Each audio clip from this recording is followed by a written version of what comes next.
السلام علیکم ویئرس، اعوذ باللہ من الشیطان الرجیم، بسم اللہ الرحمن الرحیم، اللہم صلی علی محمد وعلی آل محمد کما صلیت علی ابراہیم وعلی آل ابراہیم انک حمید مجید، اللہم بارک علی محمد وعلی آل محمد کما بارکت علی ابراہیم وعلی آل ابراہیم انک حمید مجید۔ اعوذ باللہ من الشیطان الرجیم، بسم اللہ الرحمن الرحیم۔ جیسا کہ لطائف کا سلسلہ ابھی تک جاری ہے اور ان لطائف پہ جو ہے گفتگو چلتی رہے گی، اور تھوڑا سا ہم ہسٹری کے بارے میں آپ کو تعارف کرواتے چلیں۔ ہمارے قرآن مجید فرقان حمید میں انبیاء علیہ السلام کو ان کی خصوصیات کی وجہ سے، ان کی پہچان کی وجہ سے، ان کی صفات کی وجہ سے ان کو ذکر کیا گیا ہے۔ اسی طرح مختلف اقوام عالم میں ان کے جو بڑی ہستیاں آئی تھیں، جو بڑی شخصیات آئی تھیں، ان کو وہ بھی اپنی جو ہے صفات سے یاد کرتے ہیں۔ آج میں بات کروں گا حضرت آدم علیہ السلام کی۔ تو حضرت علی علیہ السلام سے کسی نے فرمایا کہ آدم علیہ السلام کب آیا تھا؟ تو حضرت علی علیہ السلام نے فرمایا کہ آپ کس آدم کی بات کرتے ہیں؟ اس آدم سے پہلے 19 یا 18، ہو سکتا ہے مجھ سے مغالطہ ہو جائے، 18 یا 19 آدم پہلے آ چکے ہیں۔ اس سے یہ ظاہر ہوتا ہے کہ یہ صرف آدم نام نہیں ہے، بلکہ آدم ایک منصب، ایک صفات ہے۔ جس طرح سے جب بات آدم علیہ السلام کی آتی ہے تو وہاں پہ مٹی سے بنائے جانے کا ذکر آتا ہے۔ اسی طرح جب بی بی حوا سلام اللہ علیہا کا تذکرہ ہوتا ہے تو وہاں پہ پسلی سے، آدم علیہ السلام کی پسلی سے بنائے جانے کا ذکر ہوتا ہے۔ ٹھیک اسی طرح جیسے حضرت خضر علیہ السلام کا اسم مبارک جو ہے وہ علماء نے بلیہ بن ملکان بن عرس بن حام شام، اس طرح سے انہوں نے ان کا نام لکھا ہے۔ کتب کے اندر بھی اس کا تذکرہ آتا ہے، لیکن مشہور جو ہے وہ خضر علیہ السلام کے نام سے۔ اب یہ خضر کیا ہے؟ لفظ خضر ہم لوگ اکثر جو نعت خوان حضرات کہتے ہیں گنبد خضرا، یہ گنبد خضرا جب لفظ استعمال ہوتا ہے تو اس کا مطلب ہوتا ہے، یہ گنبد خضرا اس وقت جو اس کا مطلب ہوتا ہے سبز گنبد یا گرین ٹام۔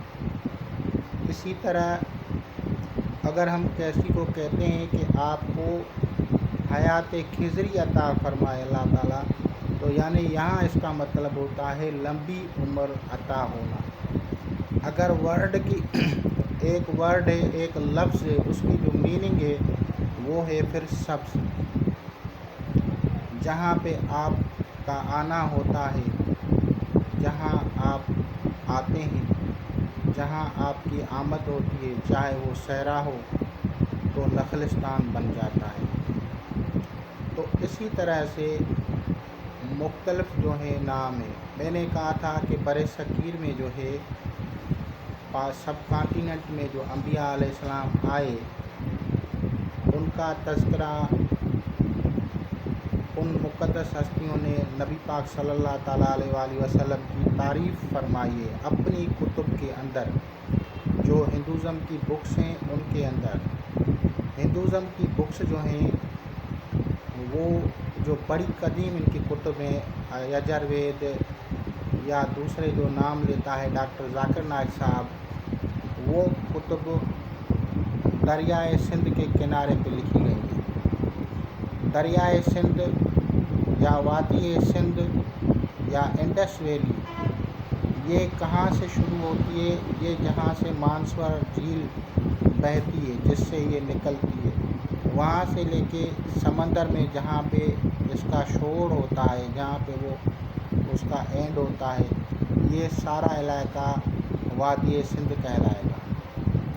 یہ الگ بات ہے کہ آج کل کے دور کے حساب سے ہمارے جو نقشہ ہے، یہ الگ بات ہے کہ آج کل کے دور کے حساب سے وہ نقشے جو ہیں تبدیل ہیں، لیکن قدیم جو نقوش ہیں، جو میپس ہیں، جس کا تذکرہ جو ہے مولانا حضرت اسرار صاحب، مولانا اسرار الحق صاحب، جو کہ بہت بڑے عالم تھے ہمارے پاکستان کے، اس نے بھی کیا تھا، جہاں سے امام مہدی علیہ السلام کا لشکر جو ہے نکلے گا مدد کے لیے، وہ وہاں پہ جو ہے دجال سے لڑائی کرے گا، تو وہ علاقہ، یہ زرخیز زمین اللہ تعالیٰ کی بابرکت زمین ہے، جہاں سے وہ لشکر نکلے گا، اور یہیں پہ ہندوازم کے جو قدیم ترین کتب ہیں وہ لکھے گئے ہیں،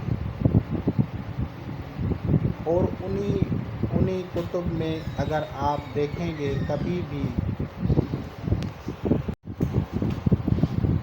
تو اسی طرح آج بھی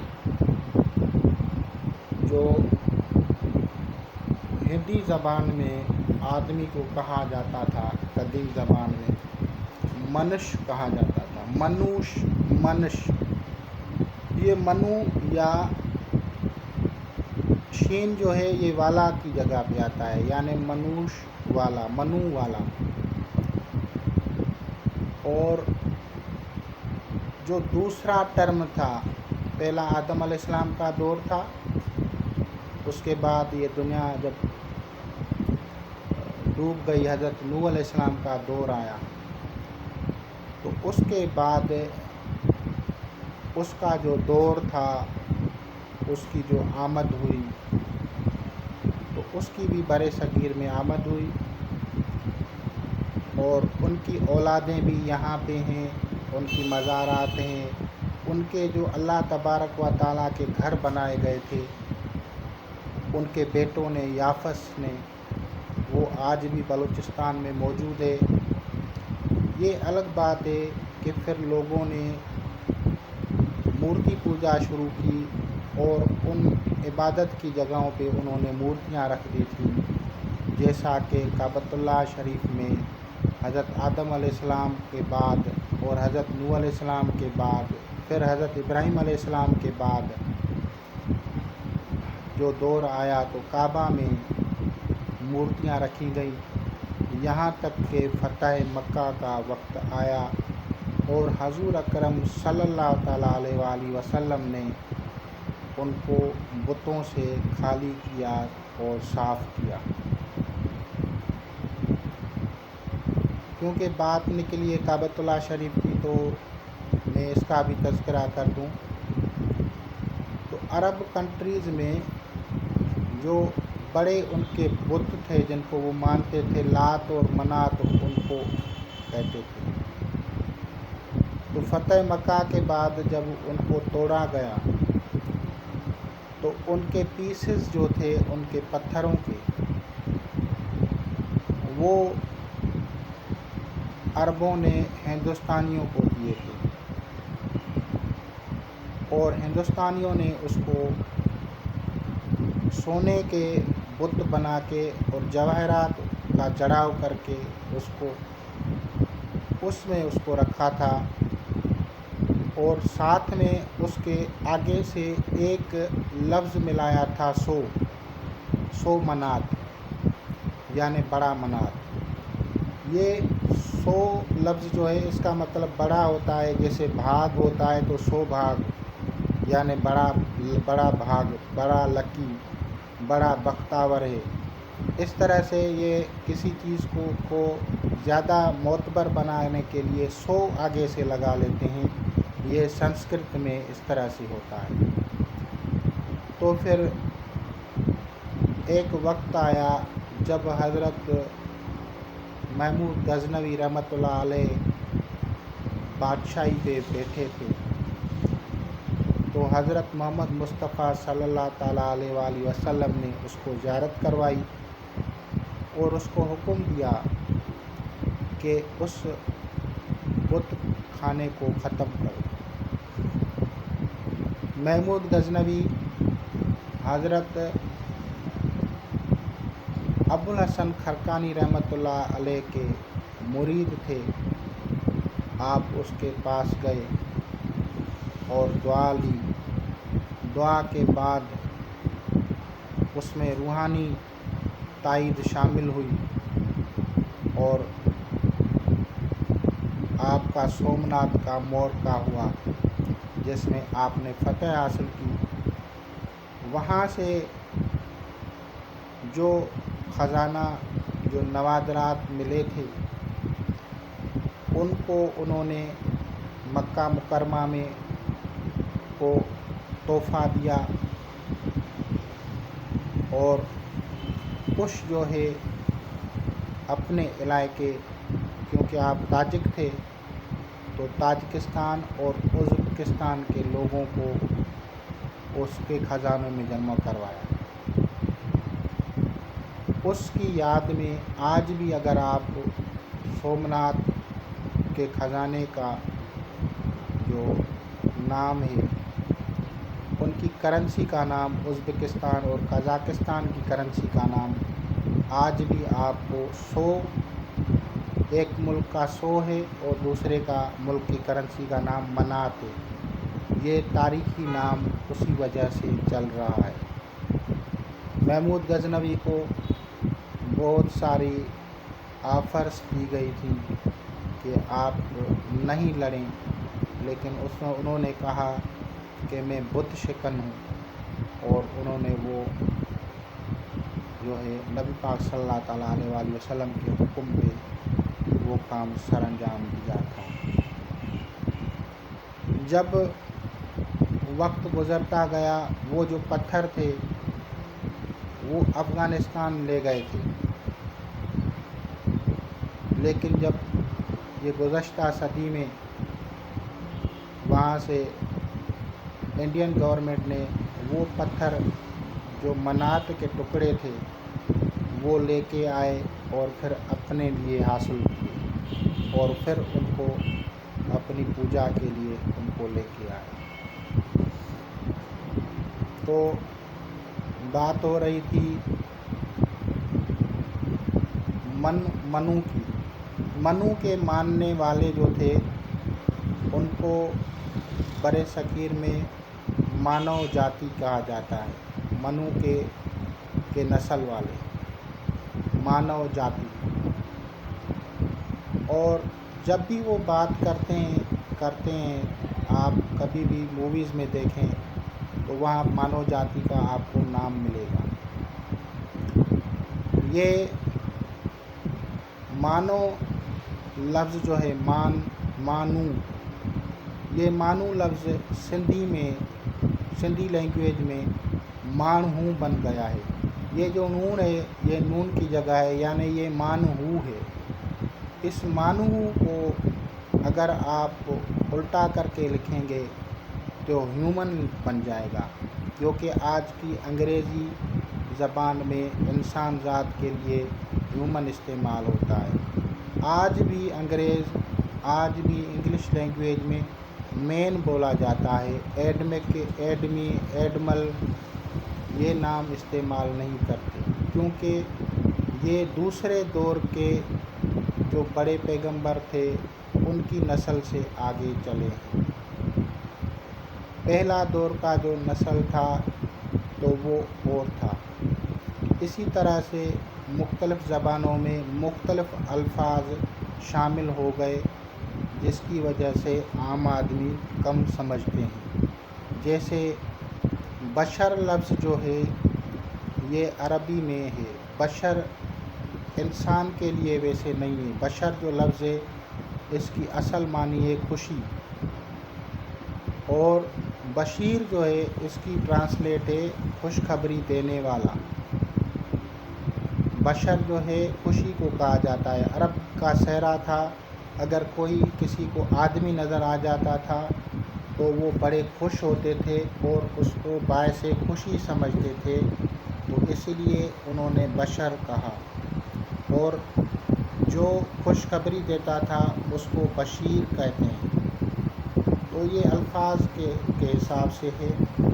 یافس جو نوح علیہ السلام تھا، جب ان کی جو اولادیں تھیں جو ان کے ماننے والے تھے، ان کے دور میں جو کپڑا پہنا جاتا تھا بحالت احرام، جیسے ہم مسلمان حج کی زیارت پہ جاتے ہیں تو احرام جو ہوتا ہے بغیر سلا ہوا کپڑا ہوتا ہے. تو اسی طرح ان کے دور میں، نوح علیہ السلام کے دور میں جو کپڑے پہنے جاتے تھے وہ اورنج کلر میں ہوتے تھے، ریڈ کلر میں، جو کہ آپ کو قدیم انڈین جو ہیں ان کے جو مندروں میں جو لوگ کھڑے ہوتے ہیں، آج بھی انڈین لوگ جو ہیں ان کے مندروں میں کہیں کہیں آپ کو وہ رنگ بھی نظر آئے گا. کلر پہ نہیں جایا کریں، کیونکہ مختلف دور میں مختلف انبیاء علیہ السلام کو مختلف رنگ کے جو ہے حکم ہوا تھا عبادت کے لیے. تو پھر انہوں نے اپنی اقوام کو حکم دیا کہ کہیں جو ہے وہ وائٹ کلر استعمال کرتے ہیں، کہیں جو ہے بلیک کلر استعمال کرتے ہیں، اور کہیں red colour, orange colour, yellow colour. یہ وقت کے حساب سے جو اللہ تبارک و تعالیٰ نے ان کو احکامات دیے ان کے مطابق چلتے ہیں. ہندوستان میں پیغمبر آئے تھے، اس کے لیے اگر آپ لوگوں کو مزید معلومات چاہیے حوالہ جات کے حساب سے، تو مفتی زرولی صاحب جو ہیں وہ کراچی والے، ان کی ویڈیوز جو ہیں وہ پڑی ہوئی ہیں. آپ کو کہیں بھی ایک تھمبنیل نظر آ جائے گا جس میں لکھا ہوگا ہندوستان میں کے پیغمبر آئے تھے، اس کے بارے میں آپ کو حوالہ جات مل جائے گی. تو انشاءاللہ تعالیٰ العزیز، جیسا کہ آپ لوگوں کو پتہ ہے کہ لطیفہ روح جو ہے اس کا رنگ جو ہے، اس کا کلر جو ہے وہ ریڈ کلر ہے یا سرخ رنگ ہے یا لال کلر ہے. اور اس دور کے لوگوں کو جو حضرت نوح علیہ السلام کے دور میں تھے، جو عبادت کرتے تھے، اس وقت ریڈ کلر کے کپڑے پہنا کرتے تھے بغیر سلے ہوئے. اور ان کے عبادت خانے میں کوئی مورتی، کوئی جو بت یا آئیڈل نہیں ہوتا تھا، بلکہ خالص اللہ تبارک و تعالیٰ کی عبادت ہوتی تھی. آپ کا عرصہ 12,000 سال پہلے ہے. حضرت نوح علیہ السلام کا جو وقت ہے، جو ٹائم ہے، وہ 12,000 سال قبل ہے. ان کے جو بیٹے آئے، جو لوگ آپ دیکھتے ہیں کتابوں میں کہ یافس یورپ میں گیا تھا، تو وہ کتابوں کی بات ہو سکتی ہے، لیکن جو مجھے مشاہدہ ہوا، جو میں نے دیکھا کہ بلوچستان کے علاقے میں پہاڑی کے اوپر اللہ تبارک و تعالیٰ کا گھر یا عبادت خانہ یا مسجد آپ کہہ لیں، ان کے بیٹے یافس نے بنوائی تھی. اور یافس جو تھا وہ اللہ تبارک و تعالیٰ کی عبادت کرتا تھا، ایک خدا کی عبادت کرتا تھا. کوئی شرک، کوئی بت پرستی، کوئی کفر نہیں تھا. جیسے زمانہ بگڑتا ہے، زمانہ گزر جاتا ہے تو لوگوں میں بگاڑ پیدا ہوتا ہے، تو پھر ان پاکیزہ جگہوں پہ وہ لوگ وہاں پہ مورتیاں رکھ لیتے ہیں یا رسومات جو ہیں گمراہ کن رسومات ادا کرتے ہیں۔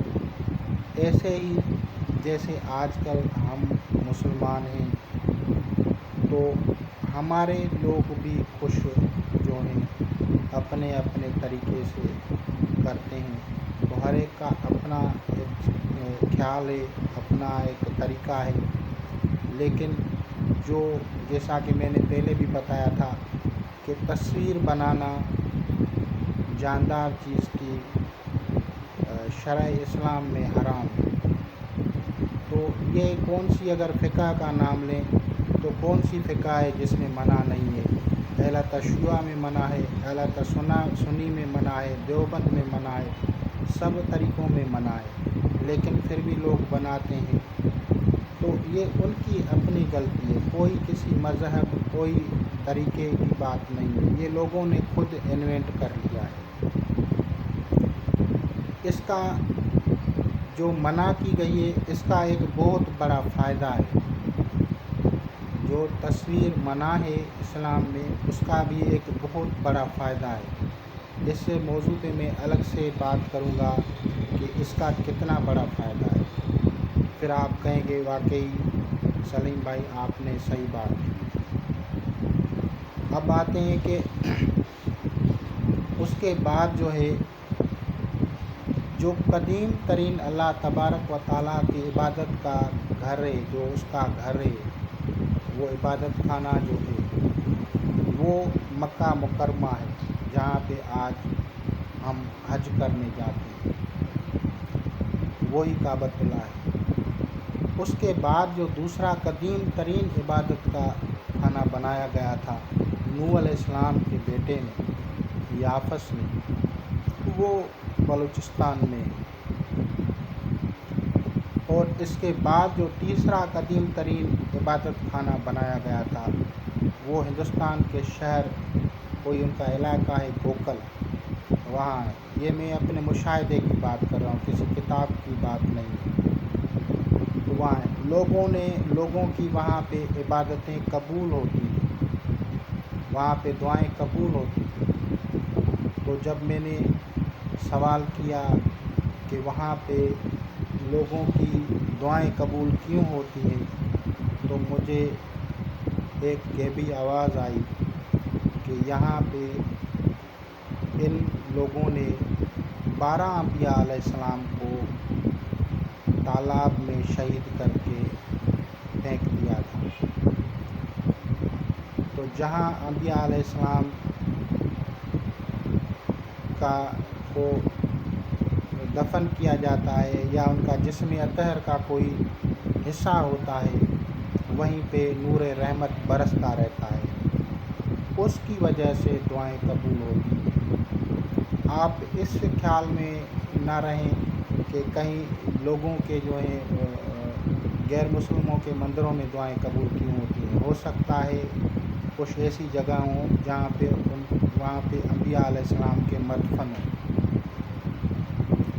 یا ان کی کوئی نشانیاں وہاں پہ جیسے ناخن ہیں یا کوئی اور چیزیں وہاں پہ دفن ہیں، تو اس وجہ سے بھی وہاں پہ باران رحمت رہتی ہے۔